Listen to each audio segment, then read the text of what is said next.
Salut à tous, c'est Cyril71, bienvenue dans cette nouvelle vidéo. En ce mercredi 15 juillet 2020, en cette soirée, je viens vous présenter un nouveau point météo et notamment mon analyse en ce qui concerne les centres d'action et les masses d'air entre l'Europe et l'Atlantique Nord prévus dans les prochains jours et faire un petit point au niveau de la synoptique générale de cet été 2020.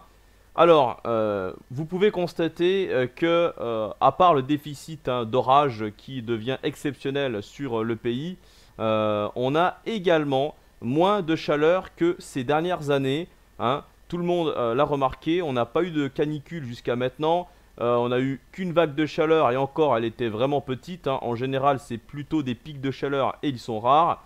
Donc, tout cela s'explique par le positionnement des centres d'action, hein. Alors tout ça est lié bien sûr à différents indices atmosphériques qui eux jouent le rôle ensuite, hein, sur les centres d'action. Donc sur cette carte je vais justement vous les montrer et vous expliquer un petit peu la situation actuelle qui résume ce qui se passe depuis le début de cet été 2020.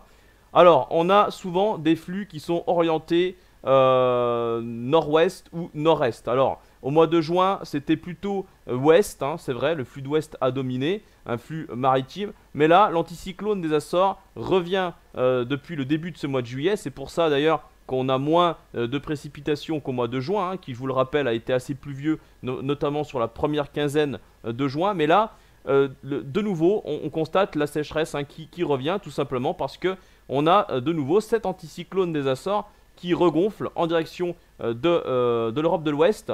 Mais par contre, il n'arrive pas à se diriger vers l'Europe centrale et c'est pour ça que le flux ne tourne pas au sud. Donc cela a pour conséquence de bloquer la chaleur sur les pays méditerranéens et les régions méditerranéennes. Voilà, donc la chaleur n'arrive pas à monter sur la moitié nord de la France et tout cela va continuer dans les prochains jours.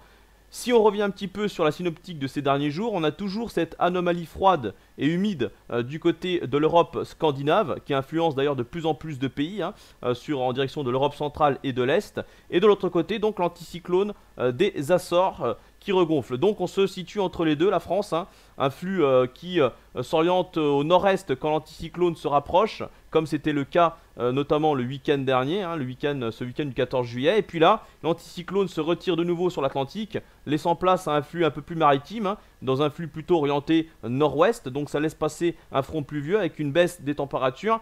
Et pour les prochains jours, regardez l'évolution. Alors, on va avoir toujours cette humidité qui va plutôt devenir une goutte froide, hein, en direction de l'Europe centrale. Voilà, c'est ce qui va en rester en tout cas de toute cette humidité et de cette fraîcheur. Alors cette goutte froide va avoir beaucoup de mal à se résorber en se dirigeant vers le sud-est de l'Europe, hein, on voit ici. Voilà, elle va venir se bloquer à cet endroit-là puisque on a du côté de l'Atlantique une dépression islandaise, hein, qui elle se dirige vers de nouveau la moitié nord de l'Europe et notamment du côté du nord des îles britanniques. Donc entre les deux, on va avoir un anticyclone, hein, qui va se développer sur la Scandinavie. Voilà, c'est un petit peu nouveau par rapport à ces dernières semaines. Mais cet anticyclone sera éphémère. C'est surtout l'anticyclone des Açores qu'il faut surveiller, qui de nouveau se rétracte sur l'Atlantique ici. Regardez, à 1025 hectopascales. Alors nous, on sera situé dans une espèce de dorsale à 1015 hectopascales, donc c'est vraiment assez faible, hein, avec cette fusion entre les deux anticyclones ici, hein, celui des Açores et celui de la Scandinavie. Et pour la semaine prochaine, on va voir l'évolution de tout ça. On aura toujours ce flux de nord-ouest qui va revenir et qui revient à chaque fois, propulsé par l'anticyclone atlantique qui, regardez, en se dirigeant de nouveau vers le nord de l'Atlantique, on voit toujours, hein, cette dorsale d'ailleurs qui monte même jusqu'au sud du Groenland et qui fait glisser ce flux de nord-ouest vers les îles britanniques et qui va de nouveau rejoindre la moitié nord du pays en début de semaine prochaine. Regardez ici, voilà, l'anticyclone se renforce de nouveau vers l'Irlande avec 1030 hectopascales. L'autre anticyclone du côté de la Scandinavie, je vous l'ai dit, il est en train de disparaître, hein, voilà, il reste pratiquement plus rien. On a surtout cette anomalie fraîche et assez humide qui revient de nouveau vers la mer du Nord et du côté de la Norvège également.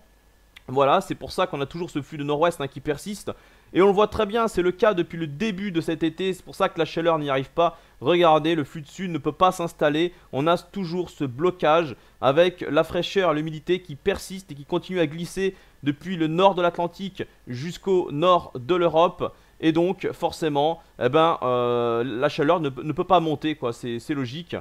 Et on a également un autre petit phénomène qu'il va falloir surveiller, même si celui-ci ne devrait pas avoir de grande influence, c'est une goutte froide du côté des Açores, hein, qui va se diriger vers le Portugal en début de semaine prochaine. Alors, a priori, elle ne devrait pas avoir une grande influence, je vous l'ai dit, mais voilà, on va quand même la surveiller, hein, pour un petit peu modifier les prévisions dans les prochains jours, c'est possible, mais n'empêche que l'anomalie froide et humide, qui est présente, hein, depuis déjà le début de l'été sur la moitié nord de l'Europe, devrait persister.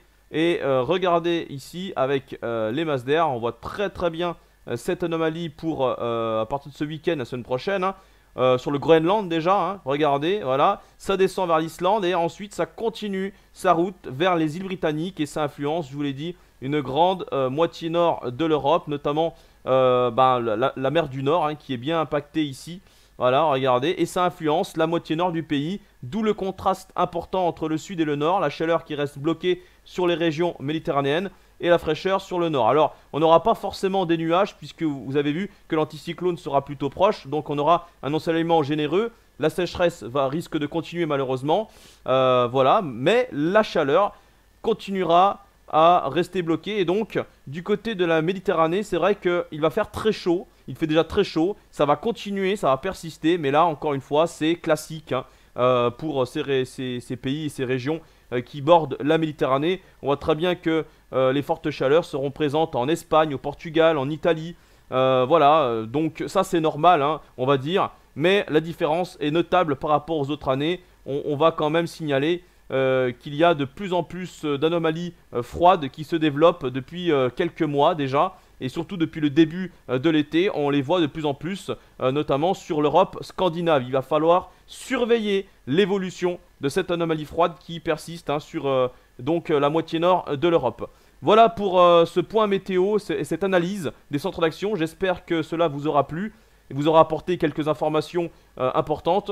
En tout cas, je referai peut-être d'autres vidéos comme celle-ci, voilà, pour vous tenir au courant de la situation atmosphérique. Merci d'avoir regardé cette vidéo. Bonne soirée, bonnes vacances si vous êtes en vacances. Et à très bientôt. Ciao.